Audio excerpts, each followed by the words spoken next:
அஸ்ஸலாமு அலைக்கும். இன்றைக்கி என்ன வீடியோனா சிம்பிள் எப்படி பண்ணுறது தான் சொல்ல போகிறேன். இந்த டம்ளரில் 3 டம்ளர் அரிசி தலை மணி நேரம் நல்லா ஊற வச்சு நல்லா உணர வச்சுட்டேன். இங்கே பாருங்கள், அரிசி ஒட்டவே இல்லை, ஈரம் இல்லை. பார்த்தீங்களா, இந்த அளவுக்கு இருக்கணும். நம்ம மிக்சியில் கொஞ்சம் கொஞ்சமாக போட்டு பவுடர் பண்ணிக்கலாம்.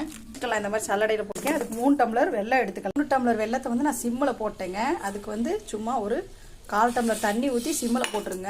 1/4 டம்ளர் தண்ணி தான் ஊற்றணும். சக்கரை காய்ச்சி இப்போது சுக்கு பொடி போட்டுக்கலாம். நல்லா நுரக்கட்டும் போதே நம்ம இப்படி தெரல வரணும். இப்போ நம்ம அடுப்பை ஆஃப் பண்ணிக்கலாம். 2 சால்ட் போட்டுக்கலாங்க. இப்போ நம்ம இந்த சூடாக இருக்கு இல்லைங்களா, அதை கொஞ்சம் கொஞ்சமாக ஊற்றி நாம் மாவு நல்லா இந்த கண்டிஷனில் இருந்துச்சுன்னா இது வந்து நாளைக்கு தான் நம்ம சுட முடியும். கருப்பு எள்ளு கலந்துட்டு நம்ம மாவை கிளறி மூடி வச்சிடலாம். நாளைக்கு பார்க்கலாம். அதிரசம் போட்டுக்கலாங்க. மாவு எடுத்துக்கலாம். இந்த மாதிரி சின்ன சின்ன பீஸாக போட்டுக்கோங்க. நான் வந்து பெரிய பெரிய பீஸ் போடலைங்க. பாருங்கள் எப்படி வெந்துக்கிட்டு இருக்குதுன்னு, எப்படி கிறிஸ்பியாக வந்துருக்குதுன்னு பாருங்கள். என்னோடய வீடியோ உங்களுக்கு பிடிச்சிருந்துச்சுன்னா லைக் பண்ணுங்கள், ஷேர் பண்ணுங்கள், மறக்காம சப்ஸ்கிரைப் பண்ணுங்கள். தேங்க்யூ.